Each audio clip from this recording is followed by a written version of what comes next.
साथियों, कामगार और किसान इस देश को बनाता है, और कामगार और किसान जब निश्चित कर लेगा, क्योंकि किसानों ने कर दिखाया, मुझे लगता है कामगारों की बारी है। किसान 13 महीने इस देश के राजधानी में अलग अलग बॉर्डर पर बैठे रहे। 13 महीने हम 2 बजे से यहाँ बैठे हैं और करीब करीब 4:30 बजे हम अपने घर जाने की तैयारी कर रहे हैं। लेकिन इस देश का किसान 13 महीने अपने परिवार को लेकर के दिल्ली के अलग अलग बॉर्डर पर बैठा था। अब हमारा समय है कि 18 दिसंबर को हम कैसे विधानसभा पर बैठते हैं, क्योंकि अभी हमारे साथी ने कहा अनिश्चित, हमें नहीं पता हम कितने दिन वहां पर बैठेंगे। तो तैयारी से आइए, अपने घर के लोगों को लेकर के आइए, ताकि आपका घर आपके साथ हो, ताकि आधा ध्यान घर पर और आधा ध्यान मोर्चे पर ना हो। इसके लिए घर के जजमान को लेकर के, अपने बच्चों को लेकर के आप उस मोर्चे पर आइए। ये सरकार जब सत्ता में आई, साथी ने बताया कि कैसे महिलाओं के बारे में बात किया था पहले, कि इस देश की महिलाओं के साथ हमें, इस देश की बहनें हमारी है, इस देश की बेटियां हमारी है। ये सरकार मनोवादी सरकार, ये मंदिरों में तो हमें बहनों को देवी बना करके पूछती है जहां पर की मंदिर है, लेकिन जब वही देवी रास्ते पर आकर के अपने अधिकार की बात करती है तो ये सरकार मन की बात करती है, हमारी बात नहीं करती है। इसलिए हमें 18 तारीख को हमको अपने ज्यादा से ज्यादा लोगों को लेकर के वहां पर पहुंचना है। अभी आपको ये भी कहा, गाने में भी साथी साहिब ने कहा कि 2 करोड़ रोजगार की बात की थी। हमने अभी 5 दिन पहले टीवी पर देखा कि दिल्ली के पार्लियामेंट में 5 जवान घुस गए, और उन्होंने क्या कहा, उन्होंने कहा हम यहाँ पर किसी को मारने के लिए नहीं आए हैं, हम यहाँ पर इसलिए आए हैं क्योंकि हम इस देश के डिग्रीधार, हमारे पास डिग्री है, हम इस देश के बेरोजगार हैं, हमें रोजगार चाहिए, हम सरकार का ध्यान अपनी तरफ आकर्षित करना चाहते हैं, इसके लिए हम यहाँ पर आए हैं। हम उस घटना का समर्थन नहीं कर रहे हैं, लेकिन हम आपसे ये कह रहे हैं कि बेरोजगारी कहां तक बढ़ गई है। सरकार पकौड़े तलने की बात करती है, बिल्कुल पकौड़े तलने के लिए किसी डिग्री की जरूरत नहीं होती है। ये सरकार बराबरी की बात करती है, लेकिन हमें बराबरी नहीं दिखती है। ये सरकार चल रही है हम दो हमारे दो, सिर्फ और सिर्फ पूंजीपति की बात ये सरकार करती है। हमने देखा कोविड में जब पूरी दुनिया में लॉकडाउन था, हमारे मुंह से निवाले तक छीन लिए सरकार ने। हमने देखा उसी वक्त हमारे देश का एक पूंजीपति ऊपर से ऊपर और ऊपर, मतलब इतने ज्यादा कि दुनिया में उसका 10वां नंबर अडानी का आया, इतनी संपत्ति उसकी कोविड के दौरान बढ़ी। और हमारे हिस्से क्या आया, 5 किलो मुफ्त का अनाज। 5 किलो मुफ्त के अनाज से क्या गुजारा होता है, नहीं होता है। आज सरकार वो 5 किलो भी नहीं दे रही है।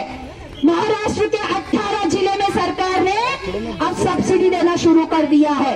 आपके खाते पर 150 रुपए आएंगे, और 150 रुपए में आपको जितना अनाज खरीदना आप खरीद सकते हैं। ये सरकार के करने और करने में बहुत फर्क है बहनों। ये सरकार कहती है बेटी बचाओ बेटी पढ़ाओ। मेरी देश की बेटियां जब पढ़ लिखती हैं और यहाँ बैठ करके अपना हक मांगती है, अधिकार मांगती है, तो सरकार उसको अधिकार नहीं देती है। सरकार कहती है आपका ये मोर्चा, आपकी ये हड़ताल, ये बेकायदेसी है, आप अपनी आंगनवाड़ी खोलिए।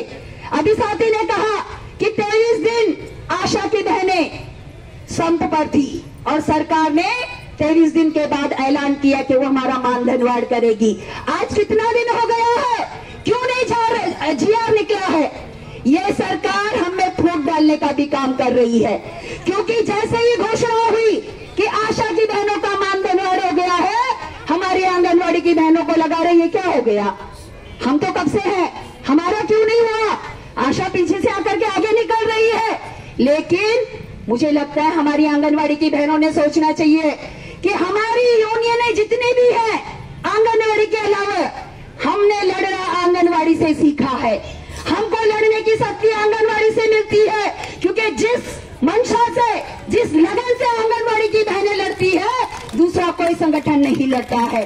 तो आंगनवाड़ी बहनों को अपने पे फक्र होना चाहिए कि आपने आशा को लड़ना सिखाया, और आज अगर आशा की झोली पर कुछ जा रहा है तो वो आपकी थाली से निकाल करके नहीं देगी सरकार।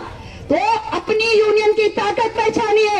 ये सरकार आपस में फूट डालो राज्य करे की नीति अपना रही है, उसको पहचानिए कि गद्दार कौन हमारे बीच का गद्दार जो हम में लड़ाइयां लगा रहा है। अगर हम अभी नहीं जागे तो शायद कभी नहीं जाग पाएंगे। याद रखिए 2024 हमारे हाथ में है, उसके बाद हमारे हाथ में कुछ भी नहीं है बहनों। क्यों? क्योंकि 2024 में ये सरकार जब सत्ता पे आएगी तो शायद इस देश का आखिरी चुनाव होगा, उसके बाद इस देश में चुनाव नहीं होगा। क्यों? क्योंकि हमें चुनाव का अधिकार संविधान ने दिया है और ये सरकार 2024 में सत्ता पे आने के बाद संविधान ही खत्म कर देगी। तो इसके लिए संविधान बचाने के लिए हमको लड़ना है, क्योंकि संविधान है तो हम हैं। हम बाबा साहब की बात करते हैं तो हम संविधान के साथ हैं। या 2024 का चुनाव जात पात धर्म के नाम पे नहीं लड़ा जाएगा, ये शपथ लेते हैं हम। 2024 का चुनाव लड़ा जाएगा तो सिर्फ और सिर्फ संविधान बचाने के लिए लड़ा जाएगा। और यहाँ बैठी हुई सभी आशा की बहनों से, सभी आंगनवाड़ी की बहनों से, सभी योजना कर्मचारियों से मैं अनुरोध करती हूँ कि आशा या कोई भी हो, आज तक बड़ी उम्मीद से आपकी तरफ देखता है। क्यों? क्योंकि आप घर घर जाते हैं, आप अपने बारे में बताते हैं, आप योजनाओं के बारे में बताते हैं, आप पल पोलियो के बारे में बताते हैं, आप बाल न्यूट्रिशन के बारे में बताते हैं। आप हर घर में जाते हैं और जब हर घर में आप जाते हैं, अपनी ड्यूटी करते हैं, उस वक्त इस सरकार के काले कारनामे भी उनको बताइए। 2024 में ये सरकार क्यों नहीं आनी चाहिए, ये जवाबदारी भी आप यहाँ बैठी हुई बहनों के कंधों पर है। आपकी गहरी भूमिका बन जाती है कि अपनी ड्यूटी के साथ साथ में संविधान बचाने की जवाबदारी हम आपको दे रहे हैं। साथियों, मेरी बात भी और एक दो वक्त आपके सामने कहेंगे। मैं बार बार कह रही हूँ, आखिरी मौका है 2024 के बाद हम नहीं रहेंगे। अगर ये सरकार सत्ता पे रही तो अपने अस्तित्व को बचाना है, अपने वजूद को बचाना है, अपनी यूनियन को बचाना है, अपने देश को बचाना है और अपने देश के संविधान को बचाना है। इसी के साथ